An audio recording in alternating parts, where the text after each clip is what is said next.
Iya, aku mau cerita. Aku kan kemarin mandi di Kali Tempuran di Srigati.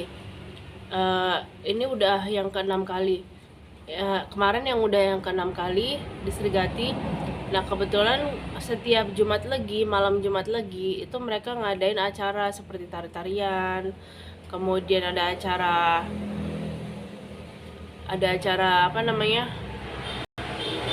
eh Makan-makan bersama, berdoa. Terus udah tuh aku ikutin aja. Ternyata pas menjelang maghrib itu, menjelang malam itu, ternyata waktu kita naik ke atas, naik ke atas berendam, setelah selesai berendam, itu banyak yang nungguin, banyak yang mau berendam tuh. Ternyata banyak loh, laki-laki gitu banyak berendam di situ malam-malam gitu, malam Jumat lagi. Kita pas maghrib tuh udah langsung keluar, aku, ibuku dan abangku.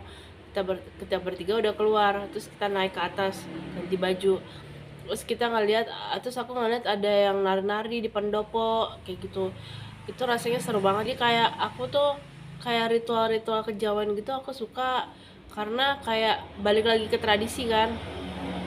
Jadi kayaknya tradisi itu kalau bisa jangan sampai hilang gitu. Eh, Kali Tempuran itu adalah kali dimana Prabu Brawijaya itu, em, Prabu Brawijaya V itu dia melepaskan semua semua atribut-atribut kerajaannya dia, dan melepaskan semua supaya ilmu-ilmunya dia, ilmu hitam kah, ilmu apa gitu-gitu, dilepas semua, dilarung gitu di situ. Jadi si Prabu Brawijaya itu kembali jadi normal, kembali jadi manusia rakyat biasa.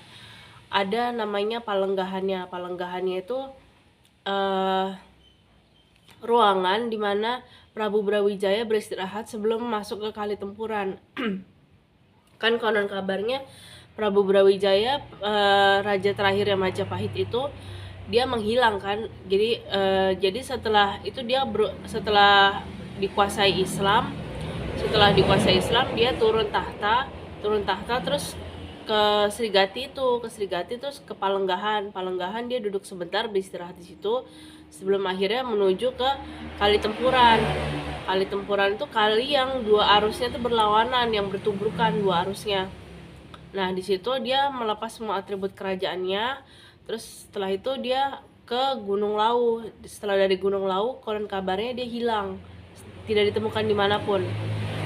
Entah entah entah dia meninggal kah, entah gimana. Pokoknya dia ke Gunung Lawu untuk bertapa, seperti itu. Kenapa dia berendam di Kali Tempuran? Karena saat itu Sunan Kalijogo itu menyuruh beliau untuk berendam di Kali Tempuran dan melepas atribut kerajaannya, dengan maksud bahwa Majapahit sudah menyerah kepada kekuasaan Islam kayak gitu. Seperti itu sih sejarahnya. Nah, ibuku batuk. Jadi gini, aku sekeluarga berendam di Kali Tempuran situ ya untuk buang sengkolo. Jadi buang sengkolo tuh artinya buang sial di sana. Jadi banyak orang-orang yang setiap malam Jumat Legi itu berendam di sana. Rame rame banget kemarin malam Jumat Legi, rame banget. Ada orang-orang buat nari, ada orang-orang yang berendam. Aku nggak, kalinya tuh aneh. Kalinya tuh mirip kayak di Laut Mati, tau nggak? Kalinya tuh bisa apa namanya, kalau kita ngapung di situ badannya terangkat sendiri gitu. Berat jenisnya mungkin lebih rendah kali ya daripada berat jenis di tubuh manusia. Jadi kayak kita mudah mengapung kayak di Laut Mati aja gitu. Di Laut Mati kan juga mudah mengapung kan manusia ya.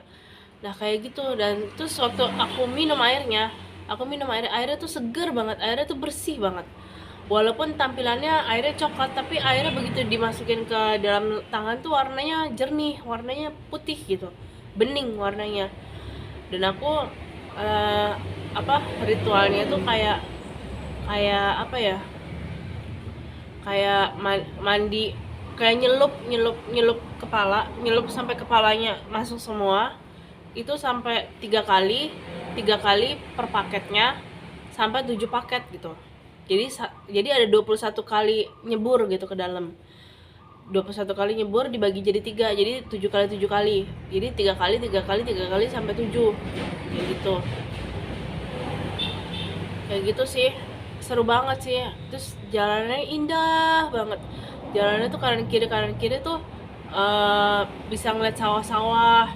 Aku sering ngeposting gambar-gambarnya yang sawah-sawah itu ya.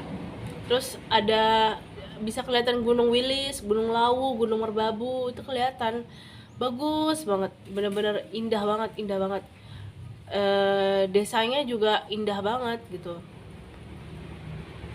Sebenarnya ada 22 situs di dekat Srigati itu, ada masuk Umbul Jambe. Cuman kita nggak berani ke Umbul Jambe karena Umbul Jambe jaraknya dari Srigati itu sekitar 2 kiloan gitu. Kan aku bawa ibuku kan udah lansia. Jadi nggak mungkin disuruh jalan jauh sejauh itu. Yang penting kita ke Kali Tempurannya aja gitu. Buat buang Sengkolo gitu. Kayak gitu sih.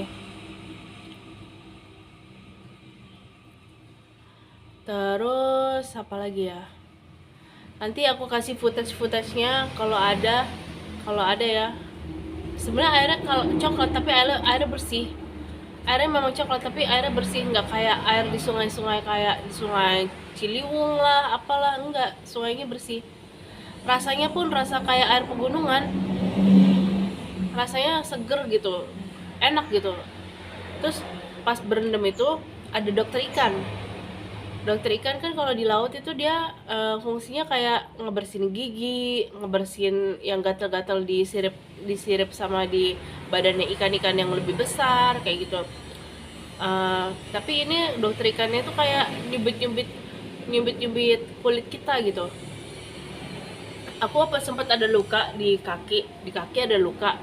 Terus dicubit-cubit sama ikannya tuh besokannya langsung sembuh, langsung kering, langsung gak ada bekasnya. Bener-bener ajaib banget. Gitu sih. Sampai jumpa. Dadah.